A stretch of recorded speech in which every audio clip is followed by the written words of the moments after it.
जय हिंद दोस्तों। आज की इस वीडियो में आपकी बहुत बड़ी गलतफहमी दूर करने वाला हूं। दोस्तों, अगर आप सोच रहे हो कि केवल हार्ड वर्क कर लेने से आपका मार्क्स बहुत बेहतर आ जाएगा तो आप गलत डायरेक्शन में हो। केवल हार्ड वर्क करने से मार्क्स नहीं आता है दोस्तों। केवल हार्ड वर्क करने से पढ़ाई सही नहीं होती है। आपका डायरेक्शन सही होना चाहिए, आपका रोड मैप सही होना चाहिए, तब जाके आप मार्क्स अच्छा ला पाते हो। बहुत सारे स्टूडेंट ऐसे भी आपको मिलते हैं जो कहते हैं कि मेरे को सब कुछ तैयार करना है, मैं ज्यादा से ज्यादा तैयार कर लूं, यानी वो क्वांटिटी पे बहुत ज्यादा ध्यान देते हैं कि मैं कितना ज्यादा तैयार कर लूं।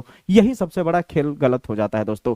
वो करने के लिए वो क्या करते हैं, बहुत ज्यादा मेहनत करना शुरू कर देते हैं और वो ये नहीं देख पाते हैं कि मेरा डायरेक्शन सही है या नहीं, मैं जिस क्वेश्चन की अभ्यास कर रहा हूं, जिस क्वेश्चन का आंसर तैयार कर रहा हूं, वो सही में वायरल है या नहीं, वो इंपॉर्टेंट है या नहीं, वो एग्जाम में आएगा या नहीं। यानी उनकी दिशा समझ नहीं आ पाती कि वो सही दिशा में जा रहे हैं या गलत दिशा में जा रहे हैं। इसलिए उनको लगता है कि मेहनत तो मैं बहुत ज्यादा कर रहा हूं लेकिन मेरा रिजल्ट उस हिसाब से नहीं आ रहा है। क्यों नहीं आ रहा है? क्योंकि वो मेहनत सही डायरेक्शन में नहीं कर रहे हैं। ठीक है, सबसे बड़ी चीज क्या होती है कि टॉपिक को सही से नहीं चुन पाते कि हमें किस टॉपिक को तैयार करना। वो रगड़ घस करना शुरू कर देते हैं, पूरा लगातार मेहनत करना शुरू कर देते हैं, जो उनके सामने में क्वेश्चन आ रहा है उनको तैयार करना शुरू कर देते हैं। तो जाहिर सी बात है, दिमाग का ऐसा विकास है कि आप जो चीज तैयार करोगे वो भूलने की क्षमता भी होगी। अगर आप तैयार कर रहे हो तो कुछ समय बाद उसे कुछ भूलोगे भी। ऐसा नहीं कि जो आप तैयार करते जा रहे हो वो सब आपके दिमाग में स्टोर रहेगा। इसका मतलब ये डायरेक्शन गलत है। ये डायरेक्शन गलत है। ये मेहनत बहुत ज्यादा करते हैं लेकिन मार्क्स सही नहीं ला पाते हैं। लेकिन जो स्मार्ट वर्क करने वाले बच्चे होते हैं वो इंपॉर्टेंट टॉपिक का सही पहचान करना जानते हैं। वो सबसे पहले वो देखते हैं कि मैं जिस चैप्टर को तैयार कर रहा हूं वो चैप्टर को डीपली पढ़ते हैं, पढ़ने के बाद उसको समझते हैं। समझने के बाद क्या होता है कि उसमें से जितने वायरल, जितने मोस्ट इंपॉर्टेंट टॉपिक बन सकते हैं जो बोर्ड एग्जाम में आ सकता है, उस पर वो सबसे ज्यादा फोकस करते हैं पहले। या ऐसे बच्चों के दिमाग में सबसे पहली चीज क्या चलती है पता है? उन्हें डायमंड क्वेश्चन यानी उन्हें वायरल क्वेश्चन को तैयार करना है। वो सबसे पहले ये सोचते हैं कि जो हमारे 3 साल से लगातार जो पेपर पूछे जा रहा है, 3 साल से पेपर में जो लगातार क्वेश्चन रिपीटेड हो रहे हैं, उन क्वेश्चन के ऊपर वो ध्यान देते हैं। वो पीवाईक्यू के ऊपर ध्यान देते हैं, वो सैंपल पेपर के ऊपर ध्यान देते हैं। यानी कहने का मतलब वो चैप्टर पढ़ने के बाद वो डायरेक्ट जो सामने आया प्रश्न उसे तैयार नहीं करते हैं। वो चैप्टर में से कितने क्वेश्चन इंपॉर्टेंट बन सकते हैं उसके ऊपर फोकस करते हैं। इसलिए इनमें मेहनत कम लगता है। ये ज्यादातर हार्ड वर्क, ऐसा नहीं है कि हार्ड वर्क नहीं करते, करते हैं, लेकिन हार्ड वर्क में उनकी स्मार्ट प्लानिंग होती है। हार्ड वर्क में वो स्मार्ट प्लानिंग की तहत चलते हैं। इसलिए अगर आप सोच रहे हो कि मेरे पास अब समय कम बचा हुआ है, तैयारी बहुत कुछ करना है, तो इससे आप होपलेस भी हो जाओगे और तैयारी भी नहीं हो पाएगा। इसका मतलब आपको हार्ड वर्क न करके स्मार्ट वर्क की तरफ चलना पड़ेगा, क्योंकि आपके पास अब ज्यादा समय नहीं बचा है कि आप बहुत ज्यादा तैयारी कर सको। आप अब ये सोचोगे कि मैं हर एक क्वेश्चन का जवाब तैयार कर लूं, तो ऐसा असंभव है। समझ आ रही मेरी बातें? आप एक काम करो, आप बस एक काम करो कि जिस भी चैप्टर को पढ़ रहे हो, चैप्टर को अच्छे से रीड करो, चैप्टर को अच्छे से समझो। चैप्टर को समझने के बाद इस चैप्टर से कितने क्वेश्चन ऐसे हैं जो 3 साल के पेपर में लगातार पूछे जा रहे हैं या 5 साल के पेपर में लगातार पूछे जा रहे हैं। ठीक है, इस चैप्टर से ऐसे कौन कौन से क्वेश्चन है जो लगातार बोर्ड एग्जाम में उठाए जा रहे हैं। ठीक है, उन क्वेश्चन को साइड करो, उन क्वेश्चन को क्या करो, साइड करो। अगर आप नहीं कर पा रहे हो, चैनल पे नए हो, तो आप जाके मेरे वीडियो को देखोगे तो मैंने हर एक सब्जेक्ट का मोस्ट इंपॉर्टेंट क्वेश्चन छाट करके वीडियो अपलोड कर दिया हूं, चाहे वो फिजिक्स का हो या केमिस्ट्री का हो या बायोलॉजी का हो। ठीक है, इसलिए आपको भटकने की जरूरत नहीं पड़ेगी, बस आपको तैयारी करना है। ठीक है, हार्ड वर्क देखो दोस्तों, हार्ड वर्क ये नहीं कह रहा हूं कि हार्ड वर्क गलत है, लेकिन हार्ड वर्क अगर कर रहे हो और आपका दिशा ही सही नहीं है, आप सही दिशा में ही नहीं जा रहे हो, आपकी दिशा गलत है, आपका डायरेक्शन गलत है, आप सही दिशा में काम नहीं करोगे तो आपका मार्क्स नहीं आएगा। आप सही डायरेक्शन में मेहनत नहीं करोगे तो मार्क्स आपका नहीं आएगा। सही डायरेक्शन में मेहनत करने का सबसे बेस्ट तरीका है कि आप चैप्टर को समझो, समझने के बाद तुरंत क्वेश्चन आंसर तैयार करना मत शुरू करो। उस चैप्टर से कितने क्वेश्चन एग्जाम में पूछे गए हैं, आप अनसॉल्व खरीद लो, मास्टरमाइंड खरीद लो, क्वेश्चन बैंक खरीद लो, वहां से आप देखो कि इस चैप्टर से कितने क्वेश्चन इंपॉर्टेंट बन सकते हैं, उन क्वेश्चन पे हाथ मारो। ये है स्मार्ट प्लानिंग। स्मार्ट प्लानिंग ये होता है दोस्तों कि वो सही नियम कानून के साथ चलते हैं। हार्ड वर्क करने वालों को आपने नोटिस किया होगा, कभी वो 10 घंटा लगातार पढ़ देंगे, कभी 12 घंटा पढ़ देंगे, कभी 1 घंटा नहीं पढ़ेंगे, यानी उनके टाइम टेबल में कोई सीक्वेंस नहीं होता है। लेकिन स्मार्ट वर्क करने वाले के टाइम टेबल में सीक्वेंस होता है। वो 2 घंटा ही मेहनत करेंगे लेकिन रोज करेंगे। समझ आई मेरी बातें? वो गैप नहीं करते। स्मार्ट प्लानिंग यूज करने वाले गैप नहीं करते।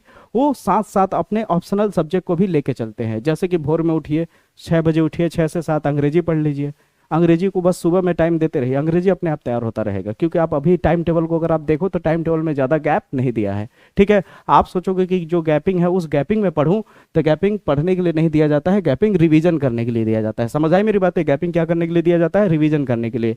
तो सबसे बड़ी चीज़ क्या होती है स्मार्ट वर्क वालों के साथ, कि वो सही दिशा में मेहनत करते हैं। स्मार्ट वर्क करने वाले क्या होते हैं? सही दिशा सही डायरेक्शन में मेहनत करते हैं। लेकिन हार्ड वर्क वालों का कोई डायरेक्शन सही नहीं होता है। ठीक है, हार्ड वर्क करने वाले का अगर डायरेक्शन सही नहीं होगा तो हार्ड वर्क तो वो कर रहे हैं, मेहनत तो कर रहे हैं, लेकिन उस मेहनत का सही फल नहीं मिलेगा। वही बात आ गई ना, आपको फोर्स लगा के इधर ढकेलना है लेकिन आप उल्टे डायरेक्शन में ढकेल रहे हो, तो आपका फोर्स यानी जो आप बल लगा रहे हो वो गलत है। कहने का मतलब समझ रहे हो ना? यानी आप जिस डायरेक्शन में आपको फोर्स लगाना है, जिस डायरेक्शन में आपको मेहनत करना है, उस डायरेक्शन में मेहनत करोगे ही नहीं तो आपका मार्क्स आएगा ही नहीं, आपका मार्क्स बेहतर आएगा ही नहीं। सबसे पहले अपने दिमाग से डर हटाओ। ठीक है, एक डर तो बिल्कुल हटा लो अपने दिमाग से कि टाइम टेबल में गैपिंग नहीं दिया है, इस बार का टाइम टेबल खराब है, तो ये है वो है, ये सब कुछ नहीं। टाइम टेबल खराब नहीं होता है, आप सही से मेहनत करो, कोई दिक्कत नहीं है, टाइम टेबल बहुत बढ़िया है। समझ आई मेरी बातें? आप क्या करोगे 10 दिन गैप लेकर के? जब साल भर कुछ पढ़ोगे ही नहीं तो गैपिंग में कुछ नहीं उखाड़ पाओगे।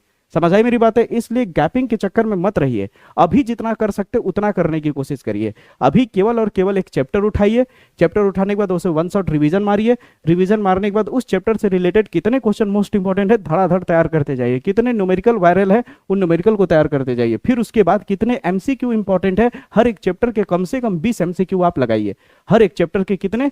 कम से कम 20 एमसीक्यू आपको तैयार होना चाहिए हर एक चैप्टर पे। समझ आई मेरी बातें?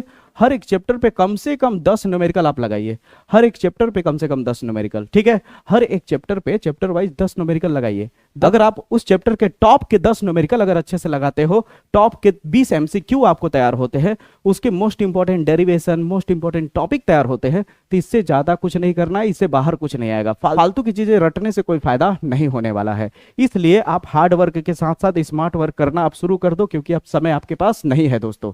यही मैं कहना चाहता हूं दोस्तों कि आपको हर हालत में अब स्मार्ट वर्क यूज करना ही पड़ेगा। स्मार्ट वर्क यही है कि आप चैप्टर को पहले पढ़ो, चैप्टर को पढ़ने के बाद डायरेक्टली कुछ भी क्वेश्चन तैयार करना शुरू मत कर दो। समझ आई मेरी बातें? सबसे पहले कि उस चैप्टर को पढ़िए, उस चैप्टर में कितने मोस्ट इंपॉर्टेंट क्वेश्चन है और वो क्वेश्चन को छुइए, उस क्वेश्चन को तैयार करिए जो क्वेश्चन वाकई में 5 साल के बीच में फंसे हुए हैं, क्योंकि इससे बाहर क्वेश्चन नहीं आता है। जो आपके 5 साल 3 साल से लगातार क्वेश्चन रिपीट हो रहे हैं पलट पलट करके, उसी में से घुमा फिरा करके क्वेश्चन देता है, ये बात आप मान लीजिए। इसलिए आपको ज्यादा भटकने की जरूरत नहीं है। आपको सब कुछ समेटने के चक्कर में बहुत कुछ छूट जाएगा, सब कुछ समेटने के चक्कर में बहुत कुछ छूट जाएगा। इसलिए सब कुछ समेटने के चक्कर में मत रहिए, बस आप चैप्टर को अच्छे से पढ़िए। आप चैप्टर को अच्छे से पढ़ने के बाद बस चैप्टर वाइज जितने मोस्ट इंपॉर्टेंट क्वेश्चन बन सकते हैं, जितने मोस्ट इंपॉर्टेंट न्यूमेरिकल बन सकते हैं और जितने एमसीक्यू बन सकता है, उतना ही केवल तैयार करिए, उससे बाहर मत जाइए। अगर आपको डाउट हो रहा है कैसे करना है तो मेरे प्लेलिस्ट में जाएंगे तो सब कुछ स्टेप बाय स्टेप आपको मिल जाएगा, कोई दिक्कत की बात नहीं है। जितने chapter wise most important numerical है फिजिक्स के वो मैं कराया हूँ, जितने मोस्ट इंपॉर्टेंट टॉपिक्स हो सकते हैं वो कराया हूँ, चाहे फिजिक्स हो या केमिस्ट्री। केमिस्ट्री में 3 चैप्टर न्यूमेरिकल के होते हैं, तीनों चैप्टर मैंने करा दिया, आप जाकर के देख सकते हैं। यानी आपको भटकना भी नहीं होगा, न तो आपको खोजना पड़ेगा कि कौन सा क्वेश्चन मैं उठाऊं, मेरे को कैसे पता चलेगा कौन कौन सा क्वेश्चन तैयार करना है। सब कुछ मैंने करा दिया है, बस आपको फॉलो करते रहना है। ठीक है, और बाकी जो बच गया है वो बहुत जल्द आएगा, ऐसा कोई बात नहीं है कि लेट लगेगा, अब बहुत जल्द वीडियो आता रहेगा। ठीक है दोस्तों, यही बात बताना था और मुझे जरूर पता है कि इस बात को फॉलो करोगे और अप्लाई भी करोगे। ठीक है दोस्तों, तो अब मुलाकात करेंगे अगले वीडियो में, तब तक के लिए जय हिंद जय भारत।